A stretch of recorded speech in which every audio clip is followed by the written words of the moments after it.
Pues antes que nada me presento, muy buenas tardes, soy Edgar Soria.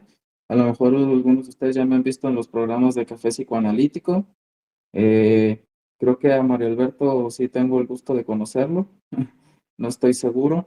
De igual forma, saludos a todos los que nos acompañan y bueno, espero sea de su agrado el día de hoy el tema que tengo para ustedes. Es ¿por qué psicoanálisis? A nombre del doctor Gerardo Garibaldi Ballín, rector general de la Unifreud y pues de todos mis colegas, ¿no? Este tema lo escogí porque se me hace interesante cómo es que nosotros decidimos estudiar psicoanálisis. ¿Por qué psicoanálisis? Eh, Cuando yo estaba estudiando bueno, no, ni siquiera estaba estudiando la carrera, más bien estaba en la preparatoria y se me venían a mí todas esas preguntas que tenemos cuando jóvenes de por qué somos así, de por qué la gente es así, de que por qué hay tantas conductas por las cuales no sabemos darle pues una respuesta, ¿no? Con las herramientas que solo tenemos cuando somos jóvenes. Entonces, bueno, esto recae en mí de una manera pues demasiado de querer saber, ¿no? De ese conocimiento que no tienes y que pues empiezas a buscar. Entonces, bueno, empieza en la prepa, empezamos a querer entender y pues te vas arrimando ahí poco a poco a los profesores, ¿no? A los profesores que conocen un poco del tema de psicología. Pero, ¿qué pasa, no? En psicología nos vamos dando cuenta nosotros de que hay más, ¿no? De que hay un extra, de que se divide en muchas, pues en muchas materias, como bien lo conocemos. Aquellos que estudiaron psicología bien saben, pues, que hay diferentes enfoques, ¿no? Está el sistémico, está el gestal, está el conductismo, cognitivo-conductual, todas aquellas ramas, ¿no? Incluso está el transpersonal. Entonces empiezo a conocer todo esto y hay uno que me gusta más, hay uno que me gusta más y se llama psicoanálisis, ¿no? Por fortuna, agraciadamente o desgraciadamente, no sé cómo ustedes gusten llamarlo, me voy cubriendo en la facultad de maestros que imparten más sus teorías en base al psicoanálisis. En base al psicoanálisis, que es pues no es muy ad hoc para muchas personas, sí, más sin embargo para otras, pues es algo que nos llena, algo que nos gusta, algo que nos atrae, algo que nos envuelve, ¿no?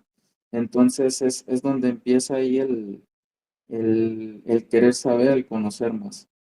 Y me topo de repente en la carrera con muchas películas, ¿no? Que te enseñan a analizar. Y me preguntaba yo, ¿cómo será analizar una película, ¿no? Cuando eres joven te empieza a llamar esa parte de por qué los asesinos seriales, como muchos de ustedes en el programa de Café Psicoanalítico, pues tomamos mucho este tema de asesinos seriales, pero hay otros tipos de trastornos que también son muy interesantes, ¿no? Conocerlos, llevarlos, como la melancolía, la depresión, todo este tipo de temas, pues nos empiezan a gustar, nos empiezan a llamar. Entonces, me topo con un señor que se llama Sigmund Freud. Sigmund Freud, que como todos saben, pues es el padre del psicoanálisis, ¿no? Y esta persona, este señor, este maestro, que bueno, a lo mejor para algunos puede ser, como lo llaman misógino, le llaman, pues a veces lo llaman pervertido, lo pueden llamar de miles de formas, ¿no? Pero sin esta persona no hubiera nacido lo que es el psicoanálisis como lo conocemos ahora. Y bueno, voy a compartir un poco, las diapositivas que traigo para ustedes. Y me gustaría que los que están aquí presentes eh, me hicieran un comentario, si pueden, respecto a ustedes que creen, ustedes que creían respecto a esto. En cuanto a que me refiero, el primer tema sería lo que es el inconsciente. Yo cuando me topo con lo que es el inconsciente, La verdad que desconocía totalmente lo que viene a ser esto, ¿no? Sí tenías más o menos una razón de que es aquella vocecita que te dicen que te hablaba, pero no, no era eso, ¿verdad? Eso es otra cosa. Lo veíamos anteriormente en las caricaturas, en las películas, ¿no? Que de repente se pone el chamuquito y luego se pone el santo, ¿no? Del otro lado. Y todas esas referencias que tenemos en cuanto a lo que viene a ser yo, ello, super yo, todas esas cosas se empiezan como a conectar, empiezas como que a querer entender, comienzas como que querer asociarlos a algo, ¿no? De este modo es como yo me empiezo a dar cuenta de ese tipo de instancias psíquicas, ¿no? ¿Qué es aquello que me está llamando a hacer algo o no a hacerlo? Entonces, es interesante, ¿no? Cómo todas las personas que estamos en el psicoanálisis vamos por una transición, vamos por un cambio. ¿A qué voy con esto? Cuando estás estudiando esto, nunca sabes a qué punto puedes cambiar, ¿no? Como bien lo dice, y no me dejarán mentir muchos de ustedes, y les preguntan, ¿qué estudias? Psicoanálisis. Y te dicen, ya me estás psicoanalizando. Es difícil, ¿no? Es difícil decir no. Es difícil decir no, puesto que pues sí lo hacemos, ¿no? Uno de los objetivos de estudiar psicoanálisis es eso, ¿no? Pensar psicoanalíticamente, ¿no? Entender psicoanalíticamente. Todo aquello que ves, todo aquello que observas, está alienado a eso, ¿no? A esa parte de querer analizar todo. No sé si sea bueno, no sé si sea malo. Ustedes tomarán ahora sí que si les parece o no, pero yo creo que es así. Entonces, bueno, voy a comenzar con la diapositiva, espero, y no pase nada extraño aquí, porque luego vamos a, permítanme. Mm, Si ven que no se está, ahora sí que transmitiendo, ¿me podrían decir? Porque no veo que suceda.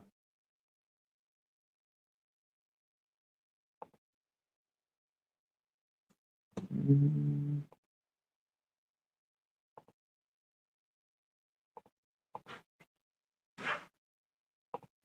Compartir pantalla.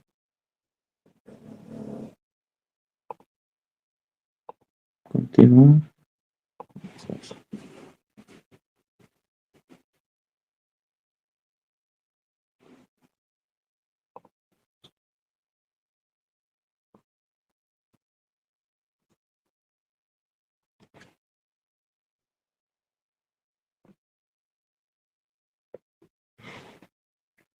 Ok,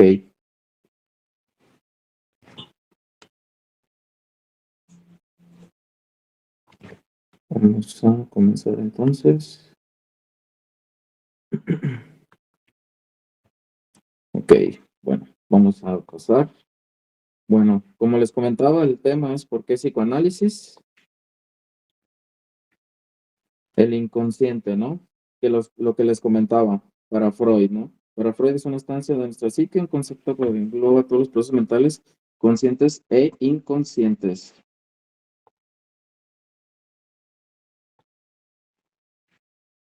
Para Melanie Klein. Este tema se me hace muy interesante. Cuando yo estaba estudiando la especialidad, tenía una maestra que cuando estás en el bloque nos empieza a platicar lo que es la fantasía inconsciente. Es un concepto que se me hace de Melanie Klein muy, muy interesantes. Y bueno, dice, la fantasía inconsciente está siempre manifiestas y activas en todo individuo. Es decir, que su presencia no es un índice de enfermedad ni de falta de sentido de la realidad. Lo que determinará el estado psíquico del sujeto es la naturaleza de estas fantasías inconscientes y su realidad y su relación con la realidad externa. Entonces, cuando estaba yo en la especialidad, nos comentaba una maestra, nos decía que para qué ustedes creen que existe esta fantasía inconsciente. Es difícil tratar de explicar lo que es la fantasía inconsciente de Melanie Klein en poco tiempo, pero este ejemplo se me hizo tan interesante y tan abrupto como es la teoría de Melanie Klein, ¿no? Y también cómo son sus intervenciones y sus interpretaciones, como en el caso de Dick, ¿no? Pero esta maestra nos decía, el niño cuando está pequeño debe de entender a fantasear que cuando papá y mamá cierra la puerta, sucede algo, pasa algo. Y eso debe de estar ahí. ¿Para qué? Para que el niño inconscientemente fantasee con ese amor que no se puede dejar de entrar de la puerta hacia atrás. Entonces, se me quedó muy grabado este ejemplo, ¿no? Se me quedó muy grabado este ejemplo porque ¿qué es lo que sucede en el niño que tiene que cerrar en el aspecto de la puerta y qué es lo que sucede detrás de ella? Tiene que echar a volar esa imaginación que tiene y fantasear que pues obviamente los padres están en un amor, ¿no? Están en un amor que a él no le compete, que él no es invitado y que pues mal que bien es una castración, se pudiera decir, es un límite que recae en el niño, ¿no? Entonces, este tipo de ejemplos se me hace muy interesante y pues cuando puedo lo comparto para que pues los demás puedan también analizarlo y pues en este caso disfrutarlo, ¿no? Al final de cuentas, cada uno interpretará o querrá entenderlo de manera distinta. Una de las cosas que me gusta mucho del psicoanálisis es eso, ¿no?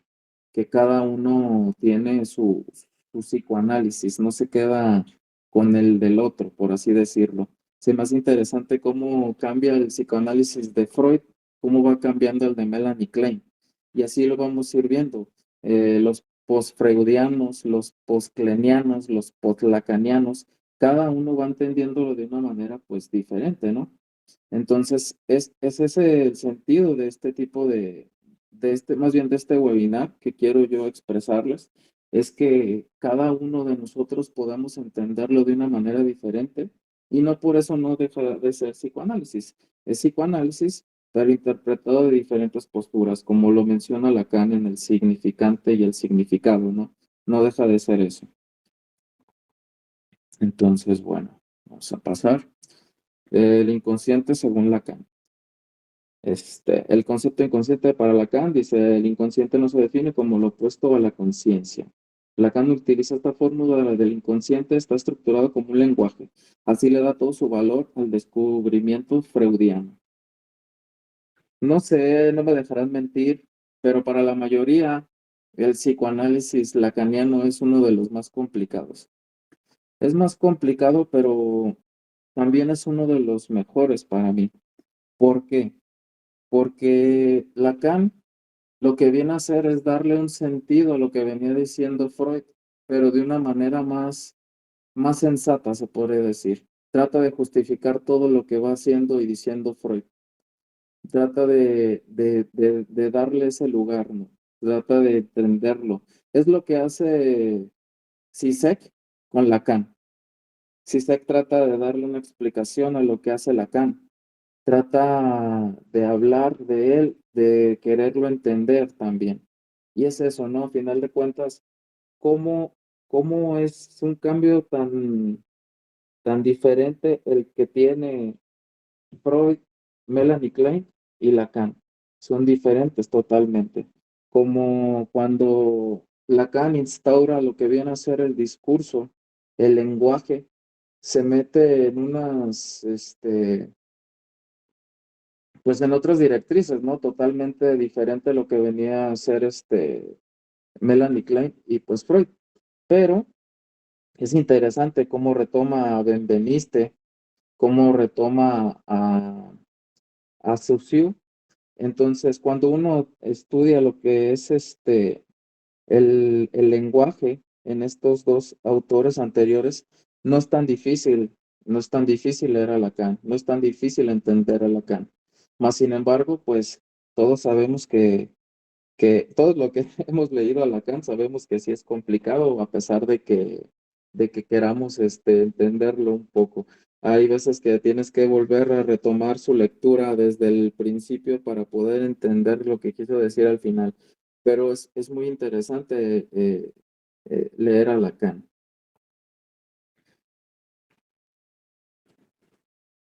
Ansiu y el yo piel. Este es otro de los conceptos que me gustan. Y dice, el yo piel aparece en primer lugar como un concepto operatorio que precisa el apoyo del yo en la piel e implica una homología entre las funciones del yo y las muestra y las de nuestra envoltura corporal, limitar, contener y proteger. Considerar que el yo, como la piel, se estructura como una interfaz que permite enriquecer las nociones de frontera, de límite y de continente en una perspectiva psicoanalítica. Este tema se me hace muy interesante, este concepto. Se me hace interesante porque Ansiu lleva lo que recubre el cuerpo como un yo. Algunos de ustedes, si han tenido pacientes y, y los han visto tatuados, no sé si tengan alguna analogía con eso, si logren entender un poco esa parte. Yo lo entiendo y lo llevo a este punto de de la forclusión. Hay unas partes que están encendidas en la piel y es por eso que existen los tatuajes. Hay unos círculos, unos hoyos en el yo, que es por eso que se empiezan a hacer como ese tipo de tatuajes. No sé si alguien tenga algún comentario respecto a eso, que me lo haga saber.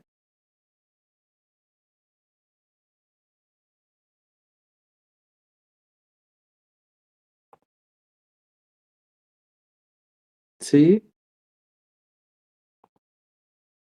adelante. Hola, buenas noches, doctor.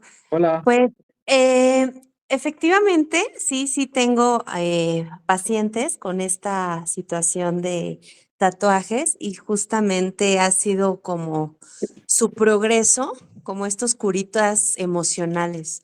Entonces, es una chica de 22 años que empezó con situaciones de ansiedad, situaciones de depresión y en este lapso de la depresión se empezó a tatuar. Y pues ya los tatuajes ya no hacían como ese efecto y pues bueno, empezó a cortarse con toda esta situación del cutting y posteriormente, bueno, ya había caído en situaciones de intentos de suicidas, estuvo ingresada en el psiquiátrico 2 veces por esta situación. Entonces, pues sí va teniendo como toda esta interpretación, bueno, yo lo he visto como estos curitas de romperse, ¿no? De irse rompiendo y es como una forma de también como irse curando, ¿no? Pero, bueno, es como yo lo he visto. No sé si por ahí iba Sí, la claro que sí, pregunta. totalmente de acuerdo. Y es esa parte, ¿no? A final de cuentas, donde uno tiene que interpretar y tiene que entenderlo, este, a, a- al modo de que a uno le sirva y también le sirva a lo que es el paciente, ¿no? Ya, como lo hemos visto y como lo dice Lacan, pues significante, significado, no para todos es el mismo. Pero, pues ahí está, ¿no? A final de cuentas, unas cosas le funcionan a unos y otras a otros. Por eso es que es tan interesante y tan importante lo que viene a ser la terapia, ¿no? En el día a día es ir trabajando poco a poco esta parte. Y sí, ¿tú tenías conocimiento anteriormente de este texto de Ansiu? Sí, de hecho, bueno, hay otro, creo que hay otro, me parece, el tatuaje y no me Ah, acuerdo del sí, autor, ¿cómo se llama? Pero sí, es es algo una del autora. tatuaje. Ajá, sí, Sí, no recuerdo yo tampoco el nombre, pero creo que ese lo es fui mujer. revisando Des- y de ahí me llamó la sí, atención porque no solamente era la parte del tatuaje, sí, sino también parte de las perforaciones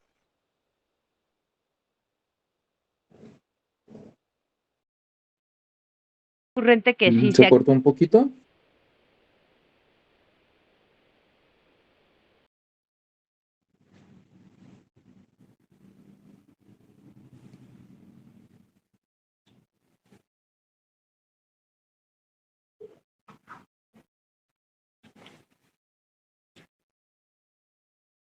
Bueno,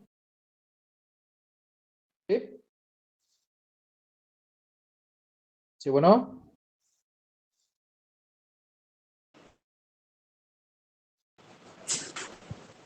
Ahorita se cortó Pues, esa parte.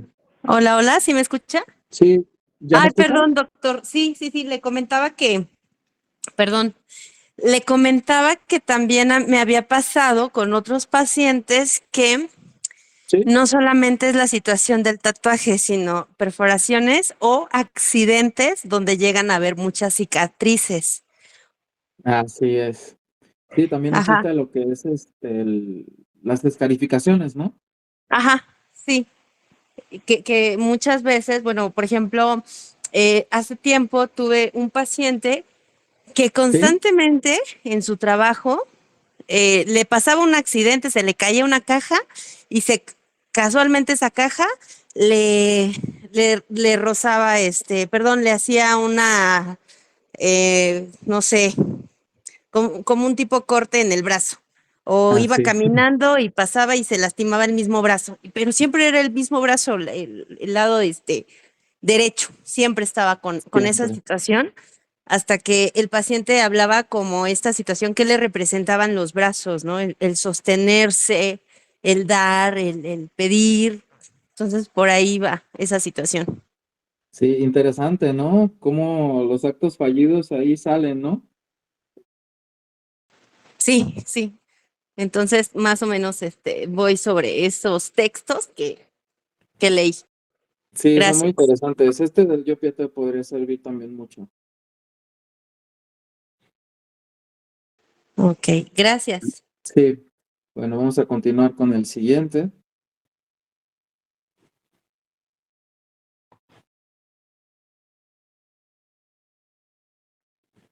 La imagen inconsciente del cuerpo de adulto.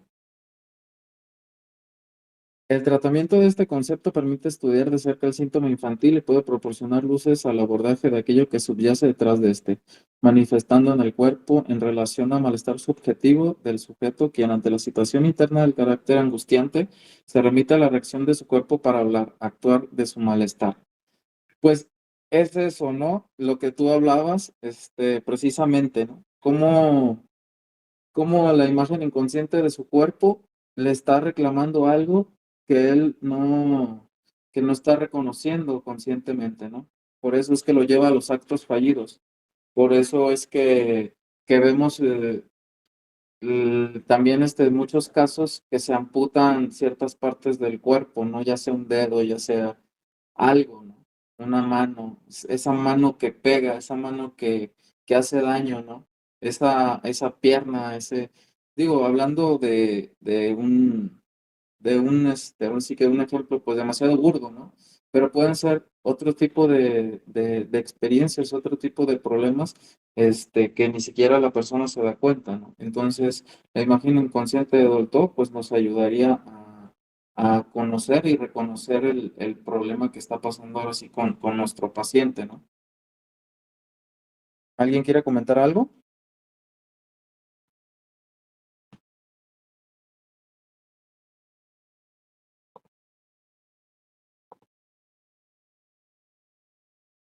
¿No? Ok, seguimos.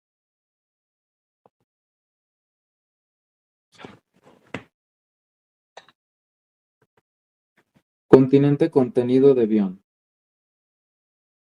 El modelo dinámico continente contenido de Wilfred Biot comienza a disponibilidad de la madre para recibir lo que sucede al bebé y que él no comprende. Entonces la madre se lo regresa de forma digerida. En este primer aspecto, a lo que Bion llama la función alfa, la madre recibe sensaciones y emociones impensables de su bebé transformándola en pensables. Al poder ser contenidas por el pensamiento, ya no requieren ser evacuadas mediante actos derivados del terreno somático o hacia una actividad alucinatoria. Esta parte es muy, muy interesante para mí. ¿Por qué? Porque cuando hay bebés y hay un ambiente demasiado, se pudiera decir, de caos, la madre debe de cumplir esa parte de digerirlo. de tratar de hacerle entender al bebé qué es lo que está pasando, ¿no? ¿Qué es lo que está pasando afuera? Si hay una lluvia, si hay una tormenta, si hay gritos, si hay música alta, si hay una fiesta, si hay algo que el niño no alcanza a entender, debe de digerirlo la madre, debe de hacérselo decir. Más adelante hay un ejemplo que les voy a poner de un caso clínico. No voy a andar ahorita en eso, pero aquí voy a dar un ejemplo. Cuando hay una lluvia muy estruendosa y hay muchos truenos, el niño se asusta. El niño se asusta y la madre se acerca para decirle que es una lluvia. Le interpreta qué es lo que sucede con lenguaje. Aunque el pequeño no entienda, no sepa aún hablar, pero más sin embargo, con la voz puede llegar a entender que no hay problema por los ruidos estruendosos que hay. Entonces, es muy importante todo eso, hacerle ver al pequeño que no hay problema, que todo está bien, porque de aquí derivarían traumas, los cuales no se podrían solucionar simplemente con esto, ¿no? Decirle qué es lo que sucede a su alrededor. Muchas de las veces, y lo hemos visto, ¿no? Y bueno, esto ha ido cambiando un poco, pero no por eso quiere decir que esté por demás decirlo, que al niño se le debe hablar como una persona adulta, se le debe de tratar como una persona adulta, obvio está con palabras, ¿no? Tratando de hacerle ver y entender qué es lo que está pasando. ¿Para qué? Para que el niño comprenda y no sea ahora sí que un trauma que lo lleve, pues ahora sí que a a una neurosis pues más adelante, incluso hasta psicosis. Las funciones maternales de Winnicott. Bueno, estas es de las más conocidas, pero pues la tenía que poner porque pues obvio estas son de las más importantes. Es el holding, el handling y el objeto, la presentación del objeto. El término de holding, como bien se escucha y pues se puede leer aquí, es sostener, amparar, contener. La expresión sosteniendo al bebé de una expresión coloquial inglesa que alude a alguien que coopera con otro en una tarea. Se marcha y le deja un sostenimiento del bebé. Bueno, el holding ya lo sabemos, es eso, ¿no? A final de cuentas, si la madre no está para el sostenimiento, pues está la otra parte, ¿no? Puede ser el padre, puede ser la abuela, puede ser quien sea, mientras sostenga al niño, ¿no? Sostener es eso, ¿no? A final de cuentas no es dejarlo abandonado, es esa parte de que el pequeño se sienta querido, que se sienta, que protegido, ¿no? La manipulación del handling. Facilita la coordinación, la experiencia del funcionamiento corporal y la experiencia del self.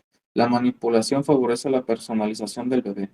¿Qué es esto, no? Pues es el juego que tienes con el pequeño, ¿no? Aquello que le das de comer, le juegas con él, haces movimientos con él, es esa parte, ¿no? La presentación objetal. Esta función consiste en mostrar gradualmente los objetos de la realidad al niño o niña para que pueda hacer real su impulso creativo. Es la relación inicial de una madre o padre, como bien lo mencionaba hace rato, con su bebé. La mostración de los objetos de realización, esto es hacer real el impulso creativo del niño. Promueve al bebé la capacidad de relacionarse con objetos. ¿Esto qué es? Cuando el niño hace una mueca, cuando el niño cree hacer algo bien, aunque no lo haga, o que algunos, pues se podría decir que no alcancemos a entender lo que el niño hace, pero le damos como ese premio, ¿no? Ese plus de decirle, wow, lo hiciste muy bien. Es eso, ¿no? A final de cuentas, es un tratar de impulsarlo a que está haciendo algo bien. Otra de las cosas que es interesante de esta parte es que no necesariamente la madre es la que cumple con esto, ¿no? Ya puede ser, como hace rato lo mencioné, puede ser el papá, el abuelo, la abuela, si no tiene ninguno de estos, puede ser este quien lo cuide, ¿no? Porque pues en estos tiempos todos sabemos que pues la madre a veces no está, el papá tampoco está, pero la persona que está al cuidado del pequeño lo puede hacer y sin ningún problema esto va a darle una solución.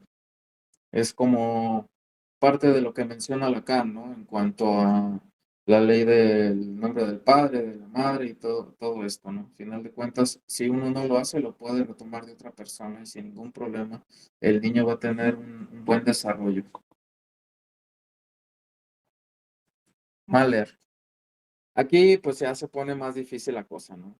Vamos a ver lo que es el autismo, la simbiosis, la escisión del objeto original, teoría cognitiva del desarrollo de Mahler. Eh, ¿Qué es lo que sucede, no? ¿Cómo vamos de las estructuras psíquicas, de las más, se podría decir, tranquilas, como viene a ser la neurosis, a lo que viene a ser una psicosis, ¿no? Entonces, bueno, ya con Mahler y con Lacan empezamos a ver que pues tiene que haber algo más, debe de haber otro tipo de estudios, porque con las neurosis, como Freud se queda, y que bueno, alcanza a entender un poco ahí más o menos lo de la psicosis, pero no le da un desarrollo tan amplio como lo viene a hacer Lacan. Y pues bueno, en este caso Mahler, Kelper, que ya se mete a los borders. Entonces vemos cómo empieza a cambiar un poco, bueno, no a cambiar, sino tratar de darle de otro tipo de explicación, tratar de darle una respuesta a este tipo de trastornos, como se lo son, pues, el autismo, ¿no?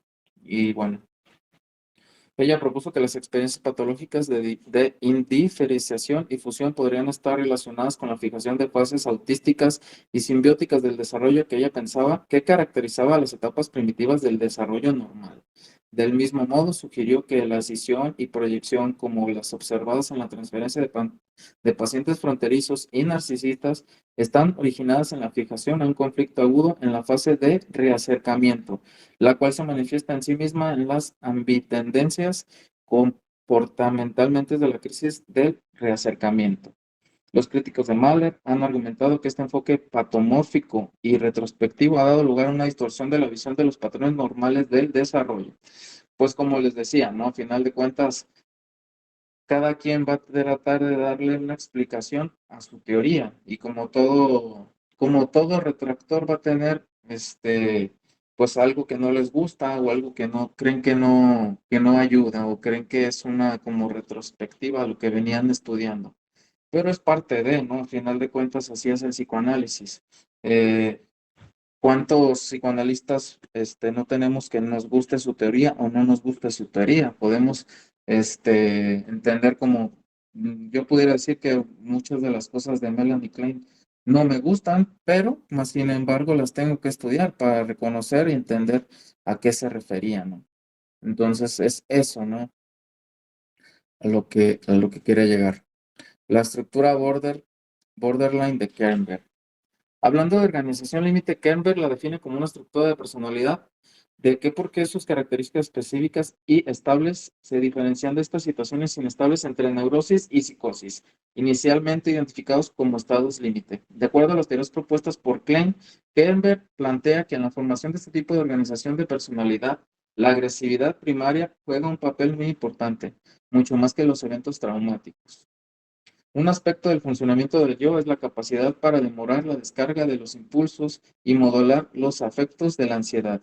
Los pacientes borderline, según Kemper, son incapaces de conducir las fuerzas yoicas para realizar unas funciones debido a sus debilidades inespecíficas inherentes. Cuando yo empiezo a leer a Kemper, es una de las teorías también complicadas de entender para mí. Mas, sin embargo, creo que es uno de los referentes para explicar lo que es el borderline. Bueno, esta es una de las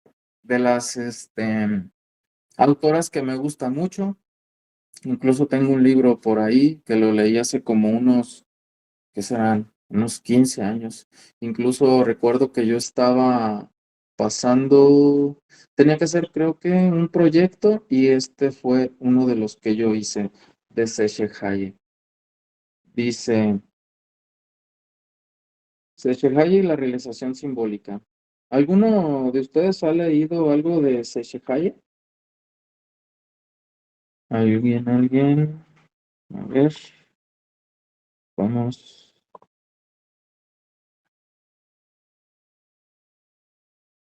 ¿Nadie? Ok. Bueno, esta autora es muy interesante, ya que su principal estudio es con psicóticos, con esquizofrénicos. De hecho, como les recuerdo, hay un libro de ella, no recuerdo el nombre, pero es muy bueno.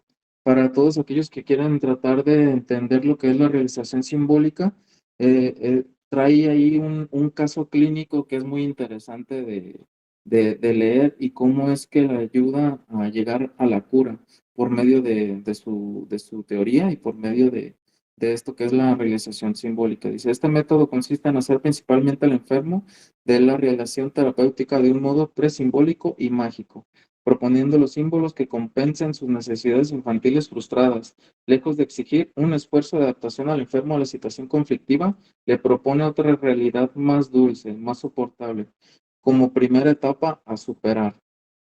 Y es que al igual que una madre por su hijo, ella se esfuerza por adaptarse a las necesidades del enfermo, adivinándolas, pues ni él mismo consigue expresarlas para finalmente realizarlas simbólicamente.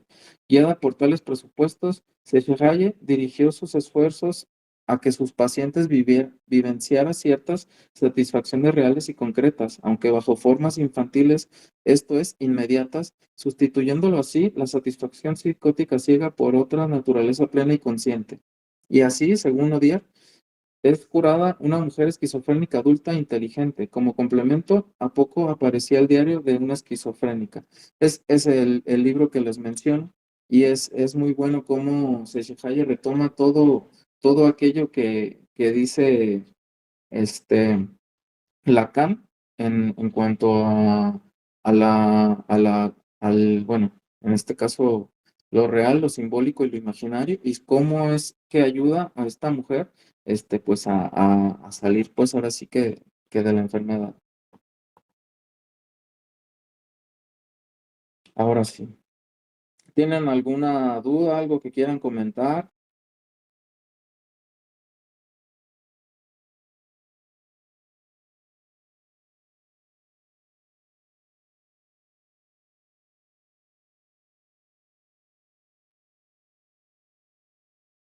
¿Nadie? Bueno, vamos a seguir con el tema entonces. Bueno, entonces, lo que yo trataba de hacer en cuanto a esta parte era tratar de entender que hay diferentes tipos de teorías y que nosotros podemos llegar a entender diferentes autores y sentirnos pues cómodos al leerlos, alguno de ellos.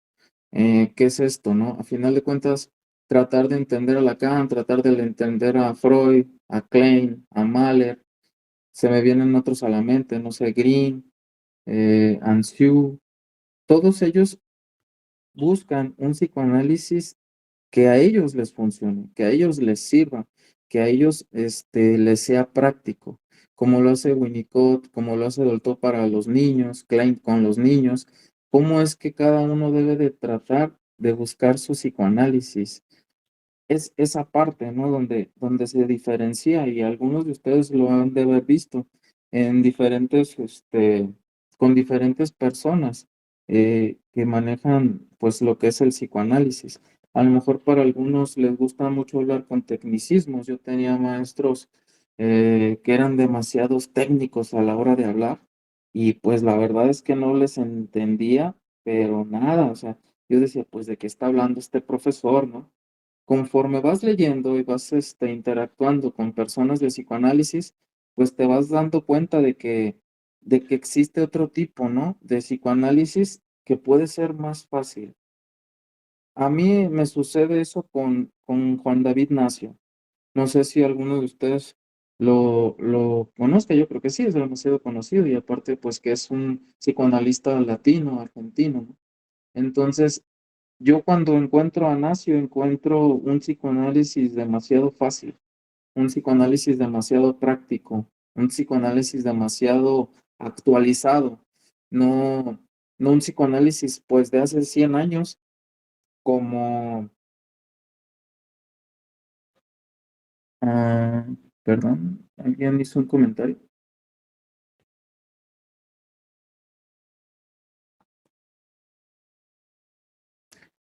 Bueno, entonces es esa parte, ¿no? Donde yo alcanzo a entender a Juan David Nacio, pero ¿cómo es tan diferente el modo de explicar de Nacio a Lacan, siendo que es pues se podría decir su discípulo, ¿no?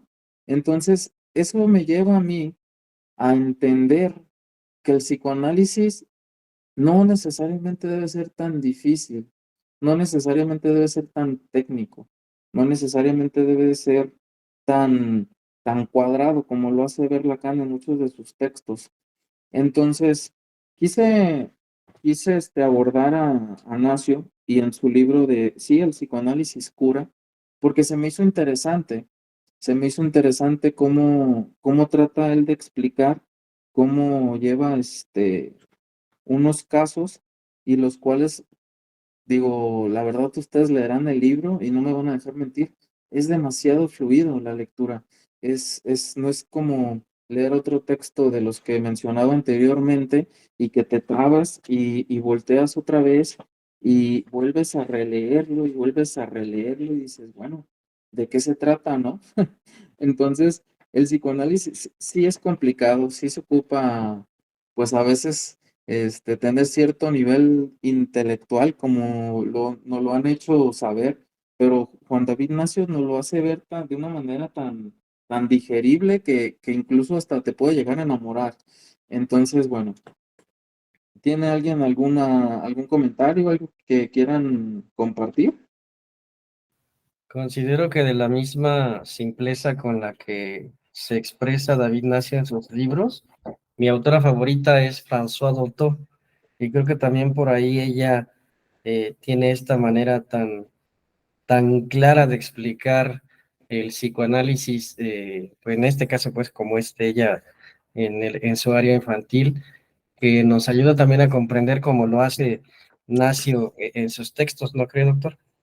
Sí, de hecho, sí, fíjate, Dolto es uno de las lecturas que también se me hacen muy prácticas y muy fáciles, a pesar de que no es contemporáneo, ¿verdad?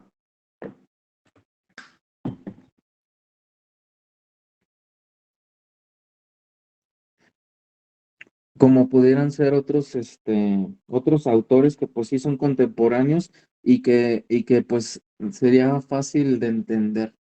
Pero bueno, vamos a pasar a lo que sigue de Ignacio. Y bueno, como les mencionaba, el libro se llama Ignacio, sí, el psicoanálisis cura. Ok.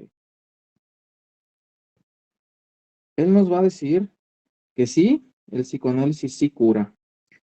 Yo les preguntaría a ustedes, ¿ustedes creen que el psicoanálisis cura? Por favor, alguien que pueda comentarlo. Maestra Lilian, adelante, puede aportar.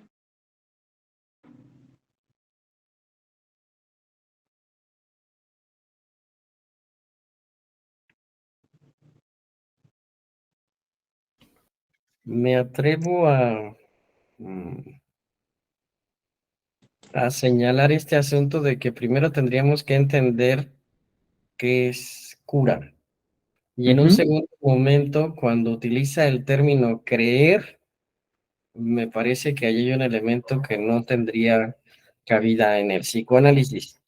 Y en un tercer momento, me parece que el psicoanálisis favorece la salud psicológica, que otras teorías, otras corrientes, como las que mencionó al inicio de la ponencia, no permiten el entendimiento con toda la claridad que nos lo permite el psicoanálisis. Sí, sí, pues como vamos a ir viendo poco a poco, es complicado, ¿no? Es complicado decir que sí, un sí rotundo, ¿no? Un sí rotundo de decir el psicoanálisis cura, pues yo creo que es algo complicado. Como tú bien lo refieres, sí, sí ayuda a una salud mental, pues mucho mejor, pero de aquí a curarlo, yo creo que sí está algo complicado, porque la cura, como bien lo mencionas, es dejar de quejar, dejar de sufrir.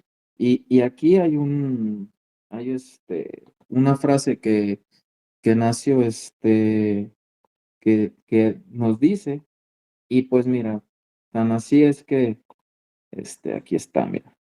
Dice, vivir sin sufrimiento no es vivir. Entonces, eso da un poco la respuesta, ¿no? A lo que es la cura en sí. Pero pues sí, es difícil, ¿no? Es difícil tratar de decir un sí rotundo ante tanto problema psíquico que puede tener una persona y decir que realmente está curado, pues yo creo que sí está complicado. Entonces, bueno, Nacio dice, el psicoanálisis tiene una condición primaria para que funcione, tengo que sufrir. El que tiene que psicoanalizar tiene que ser un ser que sufre y que se pregunte. No puedo analizar así porque sí. No es una experiencia intelectual, es una experiencia emocional fuerte donde yo me comprometo. Entonces, es eso precisamente lo que nosotros mencionábamos, ¿no? Es eso de que se debe de haber un comprometerse con. Entonces, desde ahí, desde un comprometerse a, es complicado, ¿no? No sé si algunos de ustedes han estado en proceso y es complicado comprometerse a. Entonces, no es tan sencillo, no es tan fácil la cura, como la mencionamos aquí. ¿Alguien tiene algún comentario que quiera hacer respecto a eso? ¿Alguien más?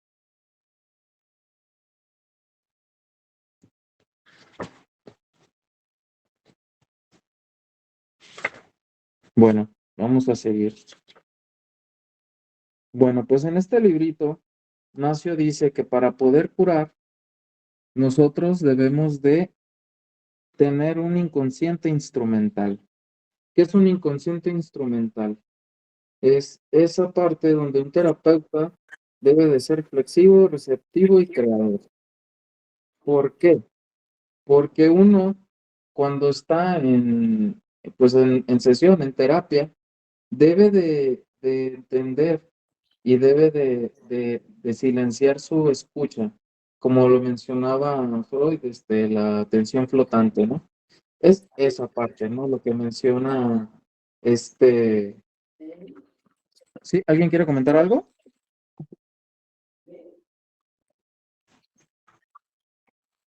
Mm, Sí, No, adelante. Gilberto. No, no, adelante, por favor. Ah, ok. Entonces, bueno, mencionaba lo del inconsciente instrumental, que lo menciona Lacan, que perdón, Nacio.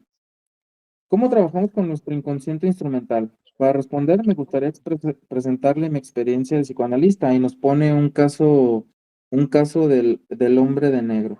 Que bueno, eso vamos a pasar en un momento más, pero menciona que aparte del inconsciente instrumental, debe de haber la escucha psicoanalítica, que es un proceso de 5 etapas.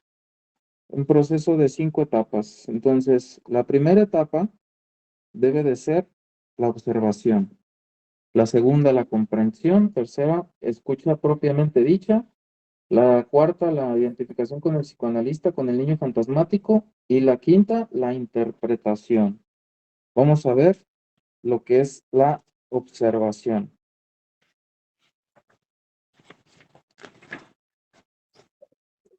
La observación.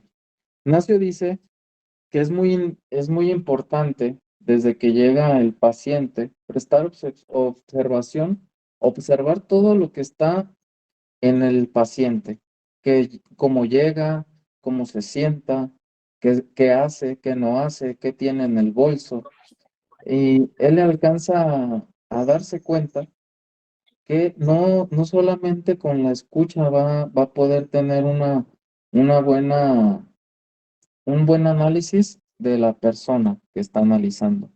Entonces, todo ello conlleva a una sola parte, ¿no? La escucha analítica no solo tiene que ver con lo que se oiga, sino también con lo que se ve del paciente. Entonces, menciona que puede ser lo que traiga en el bolso y después de ahí hacer una pregunta, ¿no? ¿Por qué tienes, no sé, ahora por qué traes una pistola en tu, por qué traes una pistola en tu bolsa, ¿no? Se podría entender, o no, qué sé yo, por qué traes muchos pañuelos en tu bolsa, todos, como lo sabemos, todo es interpretable y todo es analizable. Entonces, esa parte es muy importante. Otra de las cosas que menciona es la comprensión. La comprensión nos dice que se tiene que identificar la imagen negativa neurótica, a menudo imprecisa, que el analizante tiene de sí mismo. Tenemos que comprender qué es lo que cómo se ve el paciente, qué es lo que él siente de sí mismo, cómo, cómo es que llega y cómo es que se identifica, ¿no? Como bien sabemos, tenemos que entender, perdón, tenemos que entender qué es lo que está causando el conflicto interno en la persona, ¿no? Esa, ese fantasma inconsciente y patógeno que subyace bajo esa imagen. Las, este, eso es lo que vendría a ser la comprensión. Y bueno, la escucha propiamente dicha es es, permítanme, déjenme leerlos para no. La concentración pura es pura receptividad. Dice, los psicoanalistas, ya lo hemos dicho, son particularmente receptivos a las señales subliminales enviadas por sus pacientes, mejor dicho, enviadas por el inconsciente de sus pacientes. Así, un psicoanalista es capaz de captar con intuición, con su inconsciente instrumental, el inconsciente enfermo de su paciente, captar en sí el inconsciente del otro. Estamos instalados en un estado de escucha cuando, habiendo deshabitado nuestro yo, olvida el tiempo y el espacio inmediato, entramos en nosotros mismos para encontrar allí lo que el otro ha hecho brotar bruscamente en nosotros. Una escena fantasiada cargada de emoción. Eso es la escucha propiamente dicha, ¿no? Vamos a pasar a lo que es la identificación del psicoanalista con el niño fantasmático. Esa parte es donde nosotros vamos a tratar de encontrar el problema que hubo en la infancia, ¿no? Que hubo con el niño, que es esa parte donde está el problema, esa parte del fantasma que va a recrear la escucha y va a recrear la palabra del paciente y que nosotros debemos de prestar atención a ese tipo de problema, ¿no?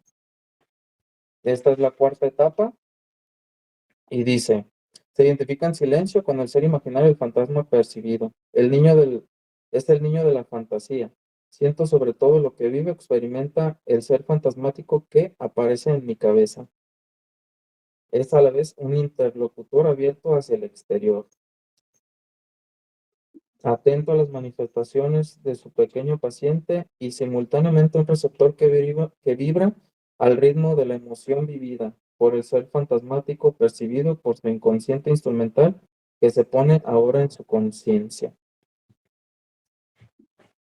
¿Hay alguna duda con respecto a esto?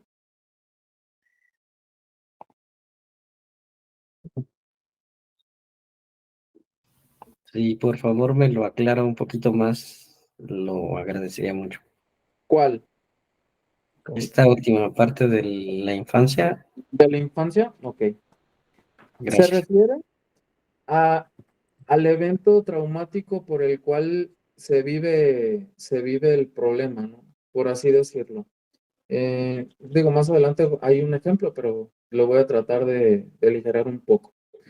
Cuando el paciente llega, empieza a hablar de su problema de ahora, ¿no? El de ahorita. No empieza a decir que en la infancia tuvo un trauma, no empieza a hablar que cuando pequeño lo abandonaron, que cuando pequeño tuvo, no sé, un exabrupto con alguien y a raíz de eso es inseguro en la adultez.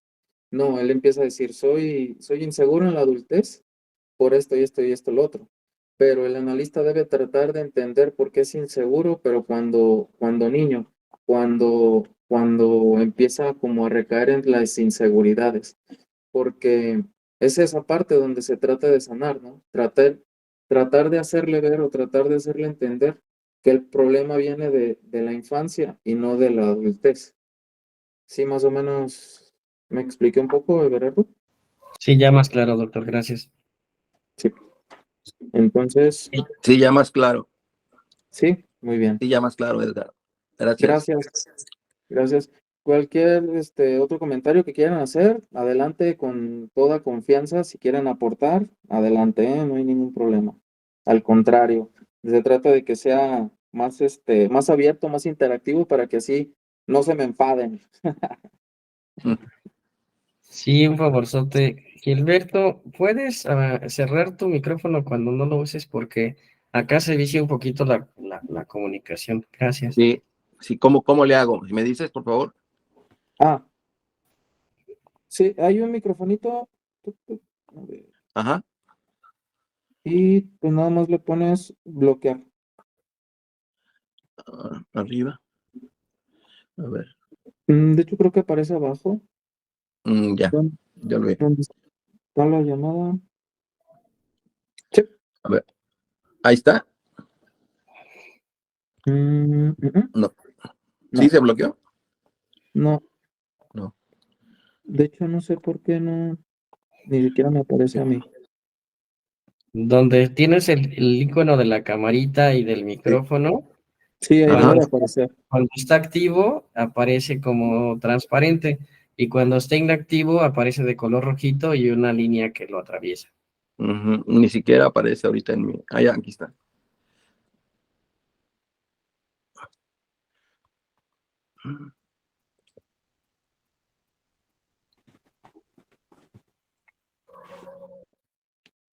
Sí.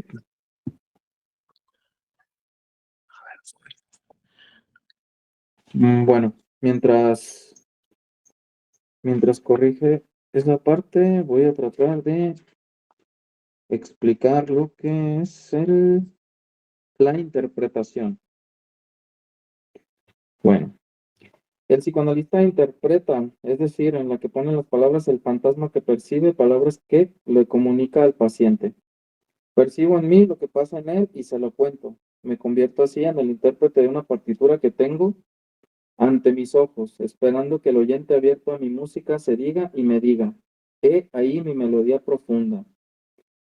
La convicción con la que le hable el terapeuta es decisiva para que su paciente le tenga confianza y se sienta incitado a autoobservarse.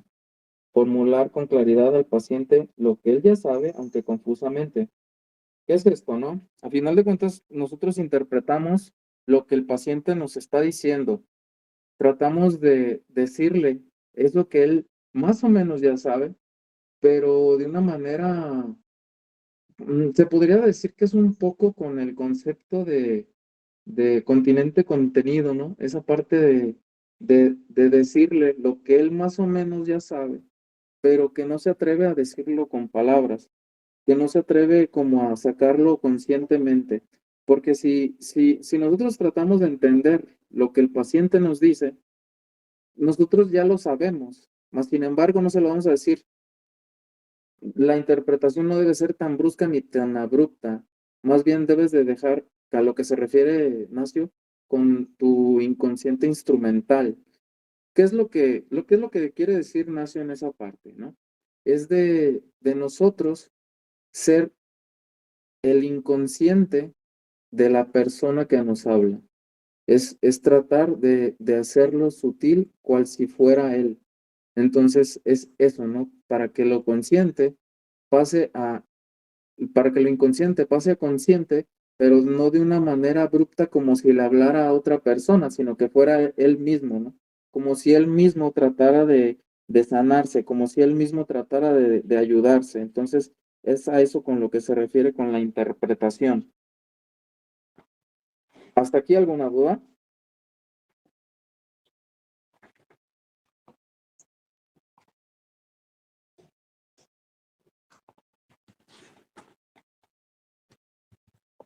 ¿Alguien tiene una duda? ¿Alguien quiere comentar algo?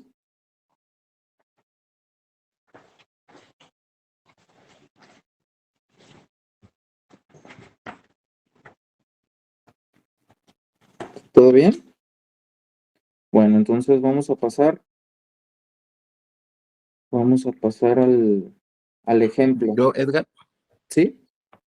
yo entiendo que la interpretación debe ser muy, muy adecuada al momento y de alguna manera decírselo yo, yo he notado o noto que esta situación se ha repetido en varias ocasiones. ¿Usted qué piensa? ¿Tú qué piensas? Tal vez Sí, podría ser una manera de hacerlo lento, suave, o venirlo preparando tranquilo para que también nuestro paciente lo tome, lo piense y lo asimile y lo sienta, llega a él en el vínculo. ¿Así es? sí, claro. Eh, Ok. como, como podemos observar a veces, no todos los pacientes, pues obvio estas son iguales, ¿no? Entonces, cada uno debe de tener su manera de ver las cosas o de entenderlas. Hay algunos que si le dices, creo esto, a lo mejor se siente ofendido o no lo alcanza a entender. Entonces, todo esto depende del paciente, cómo es que él se desarrolla, cómo él se desenvuelve dentro de la sesión. Es por eso que hay veces que le dices, "Mm, no sé si te diste cuenta que me acabas de decir esto". Y solamente con repetirle lo que él acaba de decir, es eso lo que él entendía. Hay veces que uno no se da cuenta de lo que habla hasta que lo escucha de otra persona. Y es eso, ¿no? A final de cuentas, a unos les puede servir eso, a otros les puede servir de otra manera. Es eso lo que se refiere con el inconsciente instrumental, Nacio, que uno debe de dejarse de escuchar a él y tratar de entender su inconsciente junto con el otro, junto con el paciente, tratar de dejarlo trabajar, tratar de dejar de entender, tratar de dejar de comprender, sino simplemente ser un instrumento, ser una ayuda del inconsciente para el otro. No sé si me entendí, si me di a entender un poco. Sí, perfecto, Edgar, gracias. Ok. Voy a pasar a lo que es el caso que me gustaría compartirles. Pues en este caso es muy interesante, digo, lo voy a leer todo, espero y sea de mucha ayuda y que si tienen dudas, si tienen comentarios, por favor, pues me los hagan saber, ¿no? Dice, el caso del hombre de negro, un ejemplo de escucha e identificación endopsíquicas, así como de interpretación narrativa. Entonces, vayamos al ejemplo, dice. El analizante, un joven de 26 años, tiene la extraña particularidad de vestirse de negro, todo de negro. Desde el primer día en que lo recibí en el consultorio, siempre llevaba invariablemente un traje negro, siempre el mismo, con camisa y corbata negras, y se presenta a las sesiones con su inevitable paraguas negro, sus guantes de cuero y su portafolio también negros. Debo decir que en la época que estoy hablando, pues ya no recibo más a este paciente. Su apariencia lúgubre molestaba un poco a todos los pacientes que se cruzaban con él en la sala de espera. Es un hombre impecablemente peinado, de muy buen aspecto, altivo, del que emana cierta dignidad mezclada con un sufrimiento profundo. Me consultaba porque tenía la impresión de que nada se concretizaba en su vida, que todo se había detenido. Durante la primera entrevista me enteré de que a los 6 años había perdido trágicamente a su madre en un accidente de auto. Pero a esta tragedia se agregaría una mentira grave del padre que le hizo creer durante un año que la madre se había ido de viaje, es decir, que durante un año el niño se preguntaba si su madre lo había dejado y se había olvidado de él. Después de ese abandono, él ya no consiguió establecer vínculos afectivos ni con su padre frío o indiferente ni con los demás miembros de la familia. Vínculos que quizá le habrían permitido hacer un duelo normal, es decir, aceptar poco a poco la ausencia definitiva de una madre. Desde las primeras sesiones tuve la sensación de encontrarme ante un enfermo de un duelo no resuelto, de un duelo enclavado en él como un oscuro núcleo de lava petrificado. 2 años más tarde, en el transcurso de una sesión y como por azar, Le escucho decir estas palabras. Desde que mi madre se fue, sin comprender muy bien por qué, me siento llamado por esas palabras a concentrarme y a dejar llevar por lo que viene a mí. Me hago ciego. Y como un eco a esa frase, desde que mi madre se fue, se despierta en mí una serie de imágenes que describo al analizante a medida que van apareciendo. Intervengo entonces y mi palabra toma la forma de un relato que tiene valor de interpretación. Le aclaro de inmediato que las palabras que usted va a leer son las mismas que le comuniqué al paciente. Conseguí transcribirla rápidamente después de terminada la sesión. Yo estaba tan impresionado por lo que acababa de vivir que una vez que el paciente partió, me senté en el escritorio para volcar al papel las palabras que le había dirigido. He aquí lo que le dije al hombre de negro. Usted acaba de decir, desde que mi madre se fue, y al escucharlo, se me parece la imagen de una madre que huye de su casa abriendo precipitadamente la verja. Un niño de 6 años quiere ir con ella, como si supiera que su mamá se va para siempre. El niño le grita, espérame, mamá, espérame, voy contigo. Y la madre, sin darse vuelta, le responde, no, no, tú te quedas. Tú no puedes venir conmigo. A pesar de las súplicas del niño, la madre se va inexorablemente y el niño corre tras ella. La madre corre y él corre detrás. Ella corre y él la sigue, infatigable, siempre corriendo, siguiéndole los pasos. Así van madre e hijo, uno detrás del otro, sin juntarse jamás. Y así desde hace años y años, en una persecución sin descanso, hasta que el día en que el niño ve alejarse la silueta de su madre y esfumarse en el horizonte. Agotado, el niño para de correr y renuncia finalmente a alcanzar a su madre. Ya sin fuerzas, se sienta al borde del camino, recobra el aliento y de pronto se mira las manos, las piernas y descubre asombrado que ya no es más un niño, que ha crecido, que se ha convertido en un hombre, que interiormente también ha madurado porque ya no vibra ni sueña como un niño pequeño. Después de decir estas palabras, hago una pausa en mi intervención y dirigiéndome de manera más directa al paciente, agrego, ¿lo ve? Esa detención al borde del camino donde usted descubre ya no es un niño, sino es un hombre. Eso es el análisis. Ese es el trabajo que estamos haciendo juntos. Todas esas palabras y todas esas imágenes que acabo de contar a usted son las que le comuniqué al analizante a medida que las percibía interiormente. Mientras yo hablaba, el joven escuchaba en un silencio compacto, por entero suspendido de las palabras que yo le decía, y cuando terminó mi intervención pude oír su emoción sofocada por sollozos retenidos. Yo mismo al decir esas palabras me sentí arrastrado por el flujo irresistible de las imágenes que se sucedían en mi espíritu, por la palabra que venía a mí y me traspasaba por la vivacidad de mi identificación con ese niño desesperado al no poder retener a su madre. Yo era y me sentía el niño imaginario. A eso se refería con lo del niño imaginario que anteriormente comentábamos. Yo vivía al desgarro que vivía ese niño y así todo debo confiarle que, aunque me había dejado transportar por la imagen y por las palabras, conservaba el total dominio de mi intervención y fui consciente de mi disociación. Por ejemplo, evité deliberadamente utilizar ciertos términos.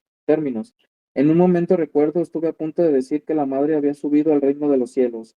De inmediato me eché atrás pensando que semejante cliché quitaría autenticidad a mi intervención. Y ahora doy a conocer esta reserva es porque quiero mostrarle hasta qué punto mis palabras, aunque imprevisibles, fueron sin embargo cuidadosamente elegidas. Yo hablaba auténticamente y quería que mi paciente me viera auténticamente. Aclaro que esta sesión había la fase final de la terapia que se completó 1 año y medio más tarde.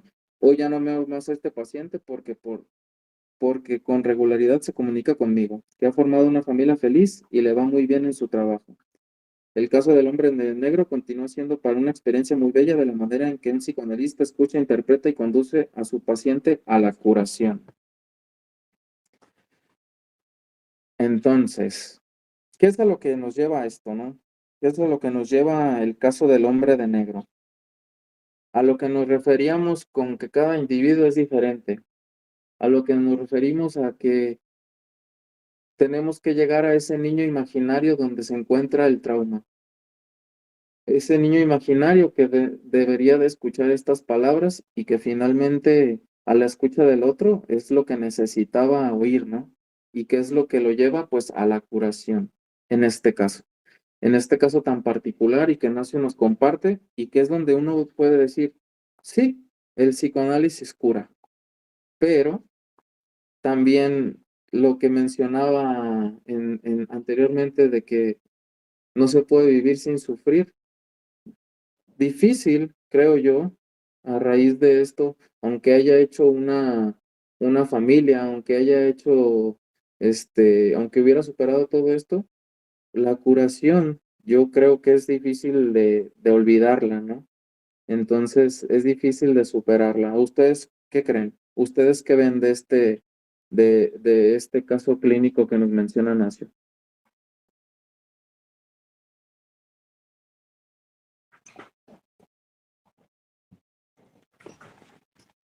¿Alguien quiere aportar un comentario?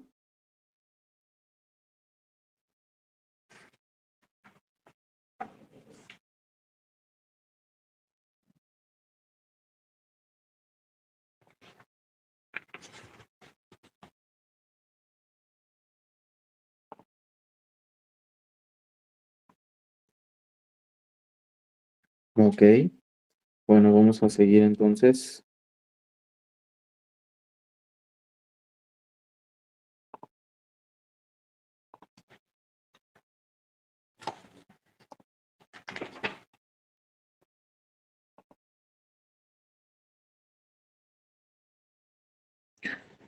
Juan David Nacio dice que para que se produzca la curación deben de cumplirse 3 condiciones.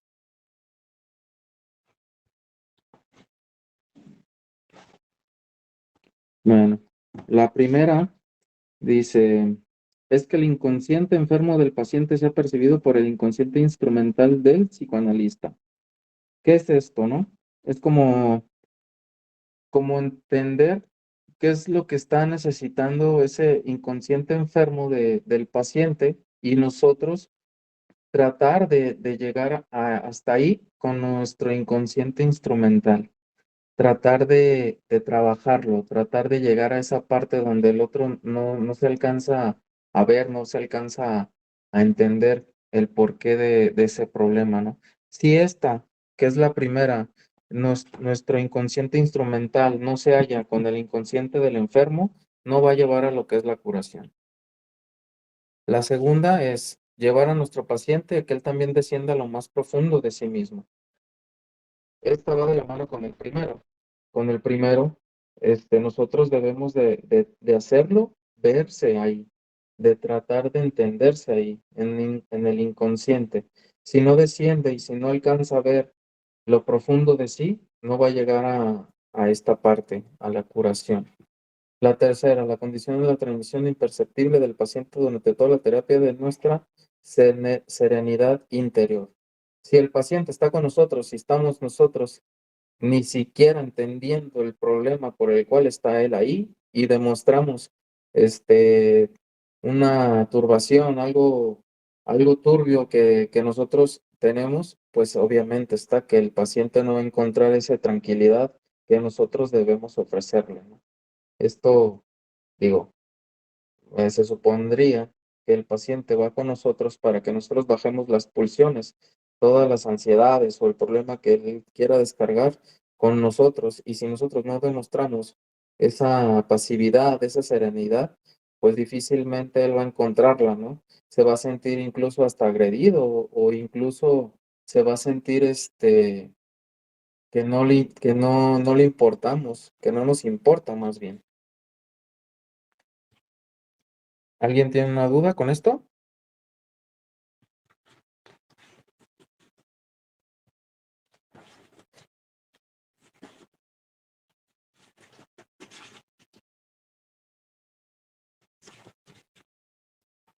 Bueno, vamos a seguir.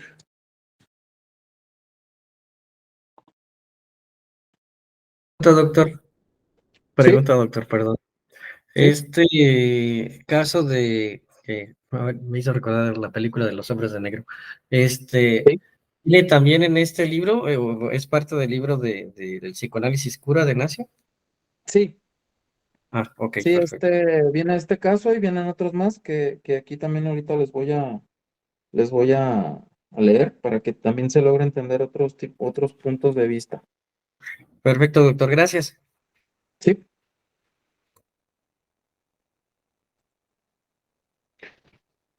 Y bueno, lo que ya mencionábamos, ¿no? Interpretar, decirle claramente al paciente lo que ella sabía, aunque confusamente.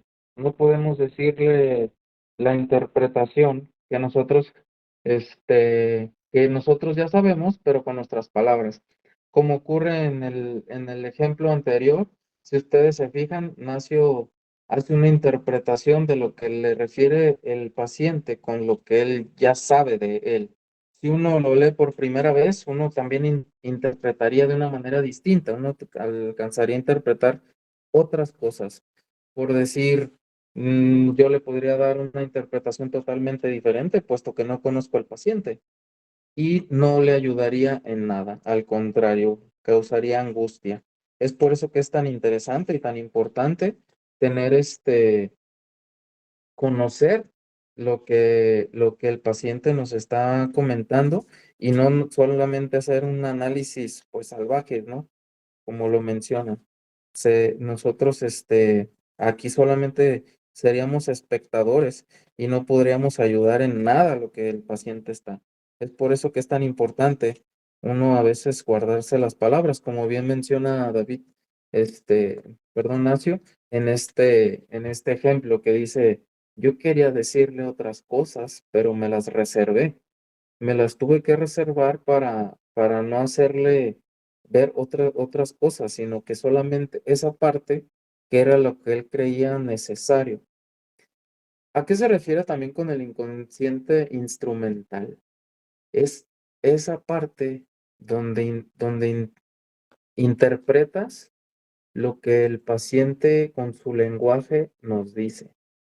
Es eso, ¿no? A final de cuentas, es interpretar lo que su inconsciente y su discurso le está refiriendo, más sin embargo no lo alcanza a ver y nosotros sí. Entonces es eso, no más que nada. Interpretar es decirle claramente al paciente lo que él ya sabía, aunque confusamente. Hay 4 variantes inéditas en la interpretación del psicoanalista ilustradas, con ejemplos concretos. Esto nos va a llevar a los siguientes ejemplos de casos clínicos que nos menciona Nacio. Él dice que hay 4 variantes de interpretación. Está la interpretación narrativa, la prosopeya interpretativa, la interpretación gestual y la rectificación subjetiva. La interpretación narrativa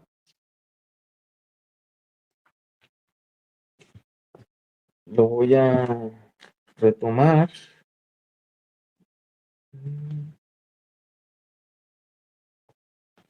Del caso del hombre de negro. La interpretación narrativa es un relato metafórico propuesto al paciente. Acuérdese del caso del hombre de negro, en el que intervengo después de haberme identificado con el protagonista de una historia. Protagonista que no es otro que el personaje principal del fantasma inconsciente del paciente. ¿A qué se refiere con esto? Que, que el analista, en este caso, se posiciona en el niño interior de la persona y le hace ver qué es lo que está sucediendo, ¿no? El fantasma inconsciente del paciente. Lo reaviva, lo revive y es por este punto en el cual es consciente para el analizante. Al contar esta historia a mi analizante lo llevo a vivir lo que vive nuestro héroe, lo que vive ese pequeño varoncito que corre tras su madre. Lo llevo a vivir lo que habría vivido, lo que habría debido vivir si hubiese podido hacer un duelo normal de la muerte de su madre, es decir, si hubiese podido aceptar en forma progresiva su desaparición. ¿Qué es lo que ocurre aquí con el hombre de negro? Ocurre que hay una pérdida, hay un duelo mal trabajado. Pero a raíz de eso, y peor aún, hay una mentira. Hay una mentira de un abandono. ¿Qué sucede aquí? Que el padre, en vez de ayudar, complica más las cosas. Porque el niño no perdió sino que se sintió olvidado, se sintió que no importaba por la madre. Entonces, en vez de ayudar, el padre vino aquí pues ahora sí que a traumatizar más a lo que es el niño. Por eso precisamente es que ante cualquier trauma, de cualquier experiencia traumática, se debe hablar siempre con la verdad. Así por duro que parezca, debe de ser la verdad. Y más cuando son niños que uno cree que no alcanza a entender o que no alcanza todavía como a ver qué es lo que pasa. A veces uno cree que no saben qué es la muerte, a veces uno cree que no sabe qué son ciertos lineamientos que uno pudiera entender como malos y los niños lo saben y pues a veces nosotros tenemos que decirlos pues como es, ¿no? Con la verdad. A eso se refiere con la interpretación narrativa. La prosopopeya. La prosopopeya interpretativa. Dice, la prosopopeya es pues una ficción que hace existir por medio de la palabra un personaje muerto o vivo, pero que siempre está ausente durante la anunciación. Entonces, bueno, vayamos entonces a la prosopopeya propiamente psicoanalítica. ¿En qué consiste? Es es la intervención del terapeuta que dirigiéndose a su paciente da voz al personaje secundario de la escena del fantasma inconsciente. El analista se desliza en la piel de ese personaje y le habla a su paciente como le habría hablado dicho personaje. Recordemos que el analista se identifica no solo con lo que siente conscientemente su paciente, sino también con lo que sentía el niño, personaje principal del fantasma inconsciente. El analista efectúa, pues, una doble identificación con el paciente emocionado que se encuentra frente a él y con el niño conmovido del fantasma. He llamado esta doble identificación doble empatía.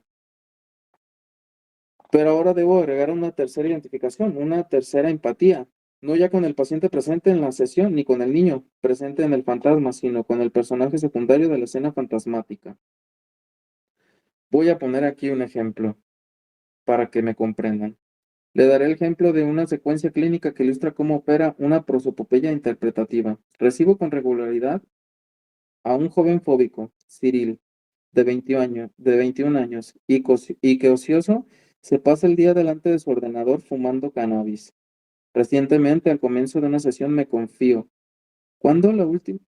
Cuando la última vez que nos vimos, usted había imaginado a mi madre sentada junto a nosotros, una silla vacía, y usted actuó un diálogo entre los dos.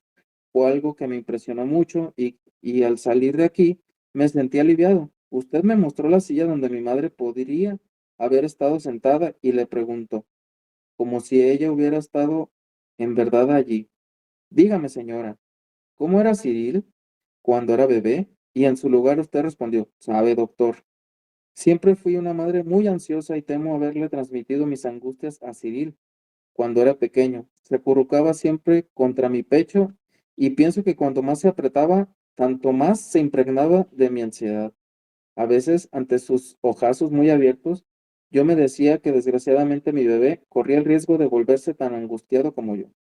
Esta interpretación dramatizada, que en efecto yo había dirigido a Cyril y que él me restituía en detalle, no era otra cosa que la verbalización viva de una escena que me impuso cuando Cyril me confesaba que era incapaz de salir de su dormitorio, fascinado como estaba con los videojuegos.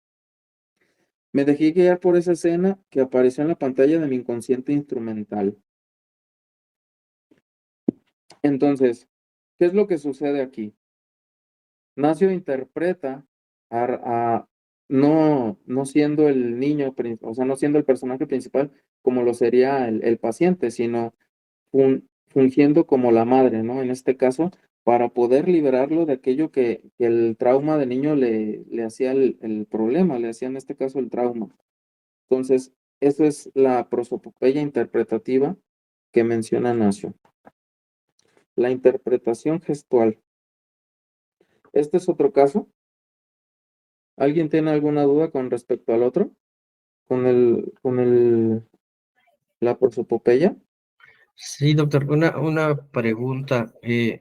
Nacio fue el que dijo, no estoy seguro, por eso le pregunto, que bueno, en la sesión terapéutica solo hay un solo inconsciente y no dos, por del asunto del inconsciente instrumental. Mm, no tengo el dato, te mentiría si te respondiera en este momento, la verdad.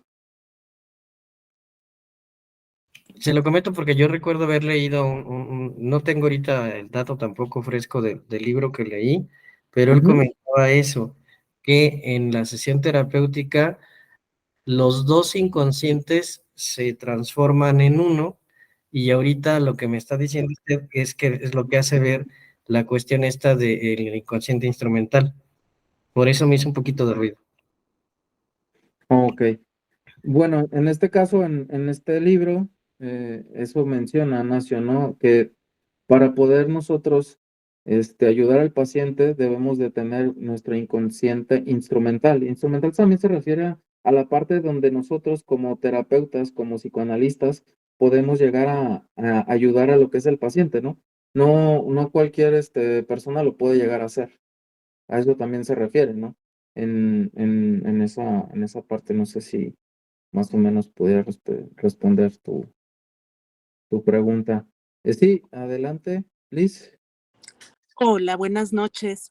Hola, buenas noches. Respecto a la pregunta, sí, yo también leí ese tema de que Nacio plantea que ya en la sesión hay un solo inconsciente, que es pues ahora sí que el inconsciente que emerge de la conexión entre el inconsciente del analista y el analizante, y creo que lo dijo en su libro Un psicoanalista en el diván. No sé si recuerden ese libro. Cierto, No, Lili, la verdad. gracias, sí, en ese libro aparece. Sí, creo que fue en ese libro donde lo dijo. Ok. Pues ahora sí que habría que preguntarnos si eso sucede dentro del análisis, ¿no? Y yo creo que sí pudiera ser, ¿no? Independientemente de que nosotros nos refiramos acá al inconsciente instrumental, no es el mismo inconsciente de nuestro paciente, ¿no? Aunque ahí es esa parte donde se refiere que los dos debemos de ser un solo inconsciente, porque uno es parte del analista, uno es parte del analizado, y ahí es donde se lleva esa parte, ¿no? Del inconsciente instrumental que nosotros debemos tener trabajado para poder entender a lo que nos dice el paciente, aunque no de una manera ahora sí, tan específica como nosotros lo tenemos, porque nosotros debemos de saber de mecanismos de defensa, debemos de saber todo esto, lo que conlleva un psicoanálisis, ¿no? Entonces, sí debe de pasar eso, yo estoy seguro de que sí pasa. Pero Nacio se refiere más en esta parte de que nosotros es un inconsciente instrumental que debemos de tenerlo trabajado, debemos de tenerlo, pues ahora sí que se pudiera decir pulido, ¿no? Para poder ayudar a lo que es nuestro paciente. No sé ustedes qué piensan al respecto.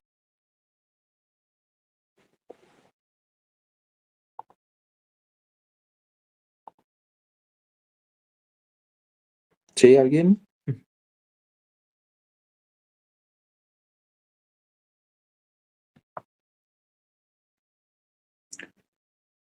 Sí, maestra Lilian. Sí, doctor. Justamente he escuchado la parte de el inconsciente del analizante, del analizado, del analizante, del analista, y un tercer inconsciente que es justamente a dónde lleva esta parte interpretativa. Entonces, también, ¿qué es lo que hace ruido? Como esta ansiedad de querer interpretar antes de que el paciente termine su discurso. Entonces, hay como algunas características que podemos ir notando que cuando, entre comillas, podemos hacer una intervención con una interpretación que sea muy anticipatoria, entonces vamos a encontrar que el propio analizante va a decir, no, pues no lo había pensado así. ¿no? Entonces, a partir de ahí podemos identificar que esa interpretación, pues, a lo mejor no tiene que ver con el analizante, sino que, pues, con nosotros mismos, y a partir de ahí viene la contratransferencia, ¿no? Lo que está, pues, haciendo ruido en uno mismo y que se tienen que seguir trabajando. Sí, totalmente de acuerdo. Además, recordemos que estamos hablando de psicoanálisis, y en psicoanálisis son teorías, no tenemos como una ley que establezca esto es y nada más esto es. Entonces, es eso también a lo que me refería en la primera parte del webinar, que cada uno puede llegar a entender o cada uno puede llegar a interpretar o cada uno puede ser afín a ciertas teorías y no pasa nada, al contrario, cada uno pudiera entender el problema del paciente utilizando cierta teoría, cierto autor. Ahora sí que puede ser lo que nos sirva a nosotros y lo que le sirva al paciente, ¿no? A final de cuentas, esto es lo que me gustaría dejarles en este webinar, que no nos casemos solamente con una teoría, por decir, los que son lacanianos aquí, pues no quedarnos solamente con Lacan, sino poder leer, no sé, a otro autor, qué sé yo, a Recamier, se me viene ahorita a la mente, también está, ¿cómo se llama? Ay, se me fue el nombre, otra autora también que es contemporánea. Pero es eso, ¿no? A final de cuentas, no quedarnos solamente con unos autores, sino lo que nos sirva a nosotros, pero que también le sirva al paciente y con el que estamos actualmente, o con los que estamos actualmente. Entonces, es eso, ¿no? Lo que yo quería puntualizar. Bueno, pasemos a la interpretación gestual. La interpretación gestual dice, es la tercera variante. Puede ocurrir también un terapeuta mime, no solo la acción. Ok. En nuestra tercera variante inédita de la interpretación, el analista no solo habla, sino que se levanta de su sillón y mientras le habla al paciente mima la acción dramática que caracteriza la escena fantasmática inconsciente. Puede ocurrir también en el terapeuta mime no solo la acción fantasiada, sino la actitud que el paciente adopta en el momento de vivir su síntoma. Justamente a propósito de la interpretación gestual de un síntoma, pienso ahora en el caso de Francisco, un joven obsesivo que, entre otros trastornos compulsivos, tenía la costumbre de romper los picaportes de las ventanas en su afán de asegurarse cada noche que quedaran perfectamente cerradas de manera tan hermética que ningún intruso pudiera penetrar en la casa. Me acuerdo muy bien de esta sesión. Francisco estaba sentado en el sillón frente a mí y me cuenta en detalle el rito nocturno que cumple todas las noches en su casa. Me dirijo a la ventana del salón y la cierro tan energéticamente que a veces termino por romper el picaporte. Una vez que me he asegurado de que la ventana ha quedado bloqueada, puedo ir tranquilamente a acostarme y masturbarme con lo que cumplo, además, otro de mis ritos irreprimibles. Lo que quiero mostrar aquí no es tanto el comportamiento obsesivo de este joven paciente como la manera en que actúa un psicoanalista. Después de que Francisco, en respuesta a mis preguntas sobre las circunstancias precisas del rito de cada noche, me describió con gestos estereotipados que debe efectuar, me levanto del sillón, me dirijo hacia uno de los cuadros que cuelgan en la pared de mi consultorio y, haciendo como si el cuadro fuera una ventana, le hablo a mi paciente. Imagina la escena. Estoy de pie y Francisco, que permanece sentado, se vuelve hacia mí y me mira. Yo siempre de pie ante el cuadro, extiendo el brazo hacia él, hacia el cuadro ventana, hago girar el picaporte virtual y le pregunto, entonces usted agarra el picaporte y lo aprieta así hasta que se rompe, y él, muy atento a mi gesto, me responde, no, no es exactamente así. Sorprendido lo miro y le replico, ¿cómo es que no es así? ¿Cómo hace usted entonces? Francisco me responde, explicándome que el movimiento de mi mano corresponde a lo que él hace, pero que él nunca se pone frente a la ventana. Para cerrar, se pone de costado. No olvidemos que mientras hablo, Francisco sigue sentado en su sillón y yo sigo de pie. Y entonces, ¿qué agrego? ¿Cómo hace usted para cerrarla? ¿Por qué se pone de costado? ¿Por qué elige una posición tan incómoda para girar un picaporte? Ponerse a un costado es demasiado complicado y él me responde de inmediato.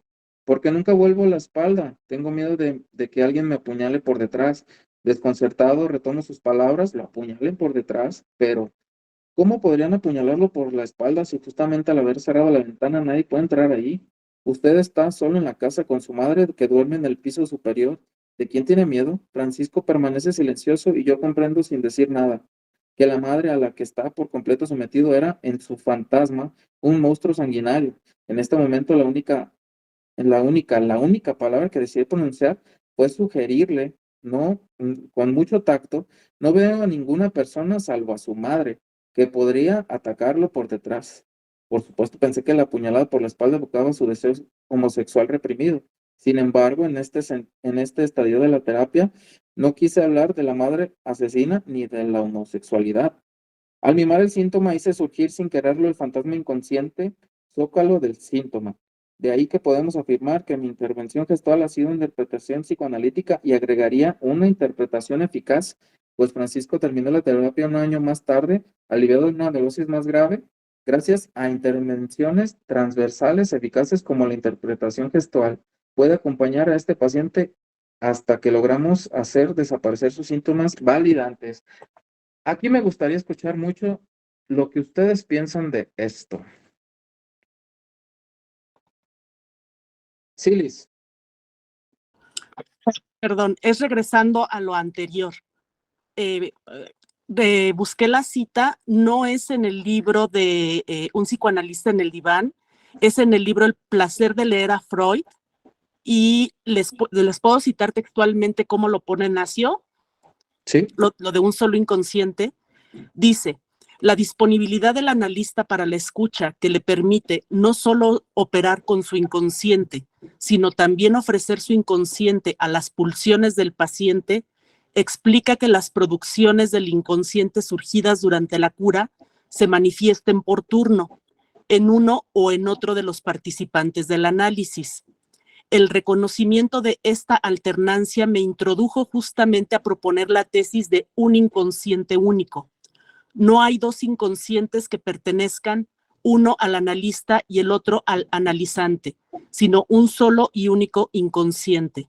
Las formaciones del inconsciente, cuya aparición se alterna unas veces en el analista y otras en el analizante, pueden ser consideradas legítimamente como la doble expresión de un único inconsciente, el de la relación analítica. Es la página 107 del libro El placer de leer a Freud, de Nacio. Muchas gracias, Liz, por la aportación. Okay. Sí, muy interesante, ¿no? Esa parte donde menciona que hay un solo inconsciente, pero que se divide en dos, ¿no? Entonces, bueno, muchas gracias por la aportación, Liz. ¿Alguien que Sí. quiera agregar algo?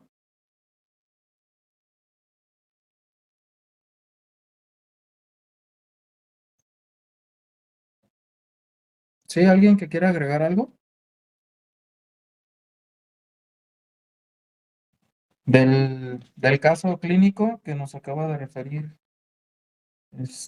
Nacio. ¿Ustedes cómo ven esa parte de pararme, de moverme, de interpretarle, de rehacer la escena para poder entender qué es lo que está sucediendo dentro de mí y que se efectúa por ciertos rituales, ¿no? Y que a final de cuentas, pues le ayuda, ¿no? Le ayuda a concretar o de comprender qué es lo que está sucediendo ahí. Si mal que bien, él alcanzaría a entender que pues es su madre la que está ahí y es la única que puede hacerle daño. Entonces, ¿qué alcances debe de tener esta parte de hacerle ver que es su madre la que le está causando el conflicto, ¿no? Algunas de las personas que están aquí como terapeutas han hecho algo así, porque recordemos que el psicoanalista muchas de las veces es muy cuadrado, ¿no? Muchas de las veces solamente con el habla es como podemos trabajarlo, ¿no? Sí, Liz, adelante. Bueno, en mi caso, más que yo haberlo como que he hecho en sesión, hacia alguno de mis analizantes. En mi propio proceso, mi analista sí ha hecho bueno, en el pasado sí llegó a hacer este tipo de acciones y sí tienen un impacto. Sí tienen un impacto mucho más, de mucho mayor alcance que solo el discurso, pues hasta cierto punto plano. Sí, creo que aquí se aplica lo que alguna vez también creo que fue Lacan quien lo indica, de que estamos constituidos por el lenguaje.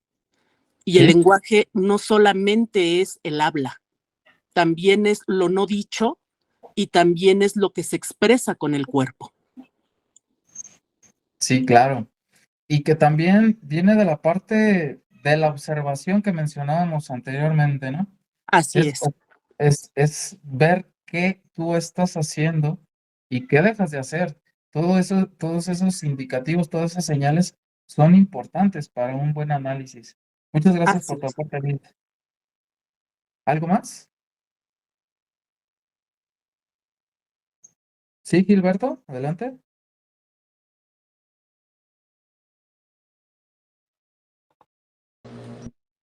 Este, Sí, Gilberto. sí, sí, sí.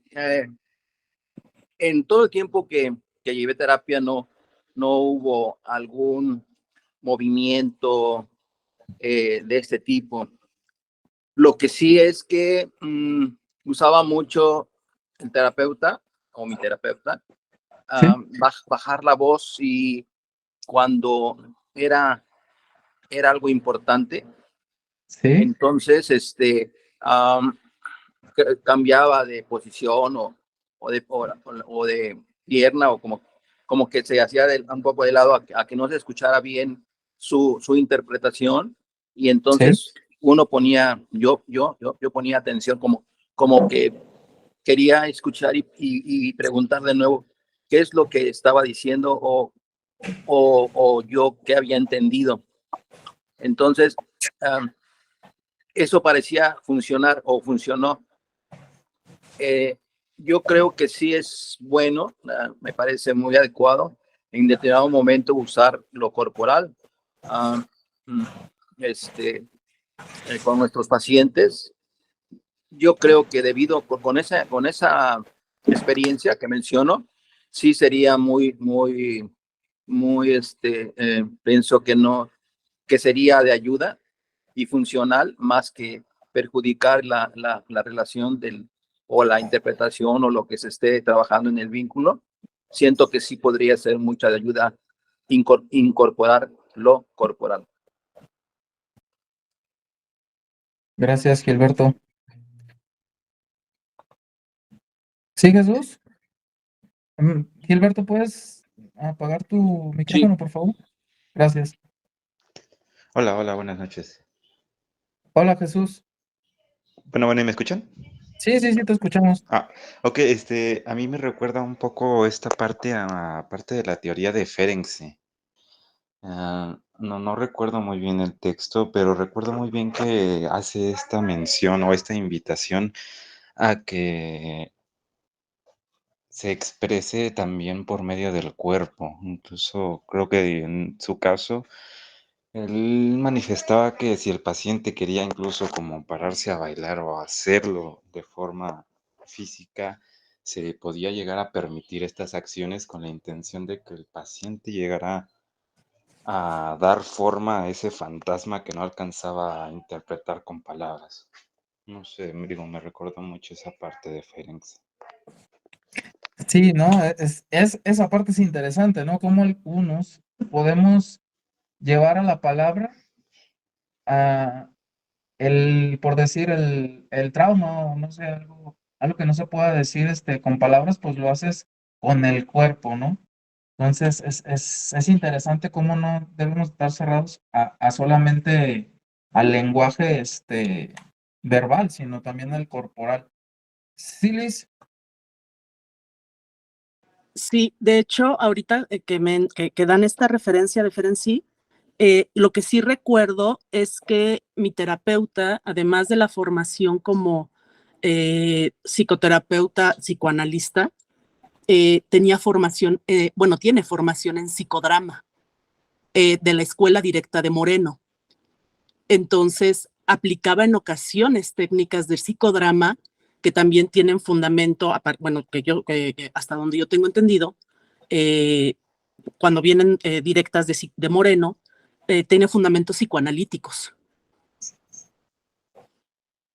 Sí, digo, a final de cuentas es lo que vuelvo a lo mismo, ¿no? A algunos nos puede servir, a otros no nos puede servir, pero independientemente de eso uno tiene que ver por su paciente, ¿no? Y si cree que es válido para mi paciente, pues hay que hacerlo. A final de cuentas, si todo suma, pues hay que hacerlo, ¿no? No veo por qué esté mal. Bueno, vamos a pasar al último, Everardo, adelante, Everardo. Regresándome un poquito al asunto este de que cada uno de nosotros tiene la libertad de poder elegir qué tipo de teoría seguir o qué tipo de autor, de alguna manera profundizar un poquito más. Creo que ahí en los psicoanalistas anteriores que no son contemporáneos, hay un elemento como de competitividad y me parece también que es un asunto como de celo ortodoxo.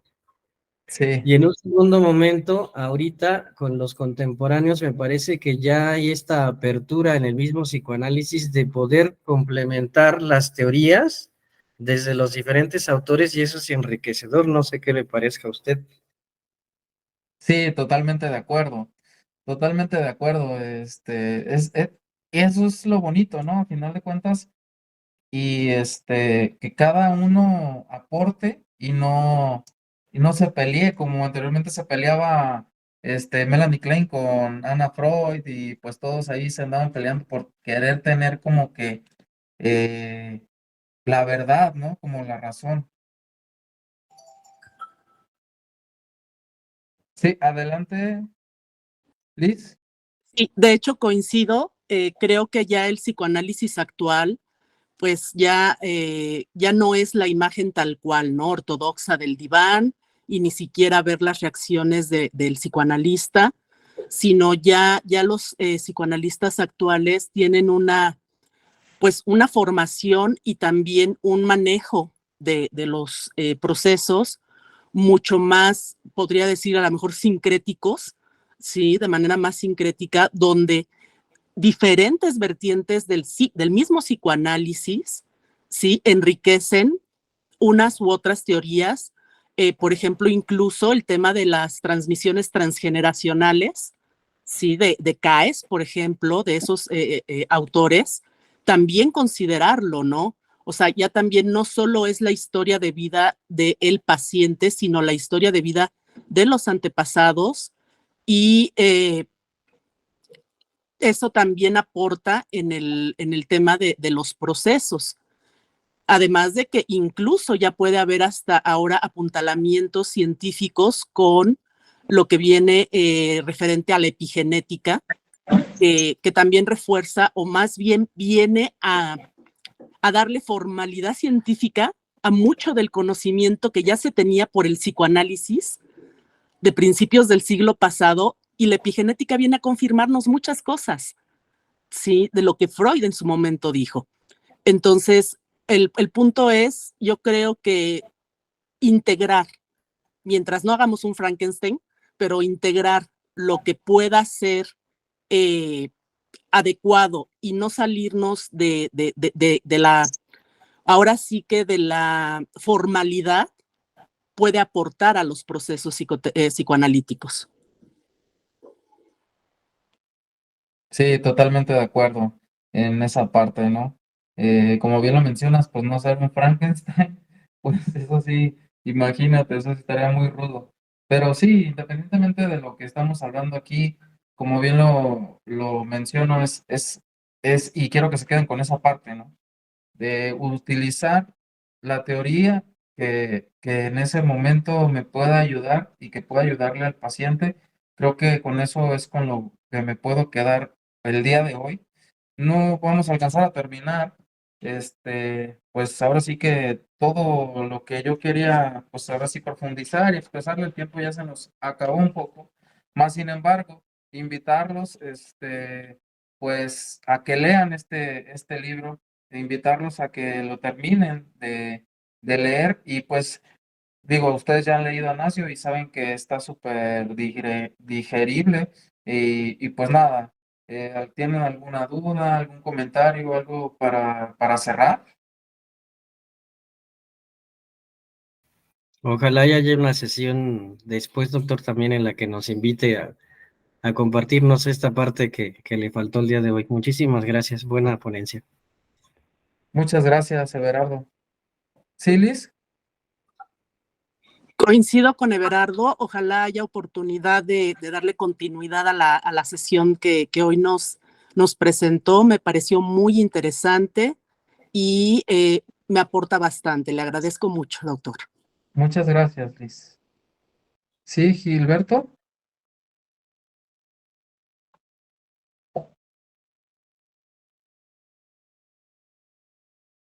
Sí, adelante, Gilberto. Que si el libro que nos mencionas es el placer de leer a Nacio o el de el psicoanálisis y cura. Ajá, se llama así el psicoanálisis cura. Ah, sí, sí, sí, sí, sí, de acuerdo. Muchas gracias, maestro. Sí, Gracias. de nada, Gilberto. ¿Alguien más?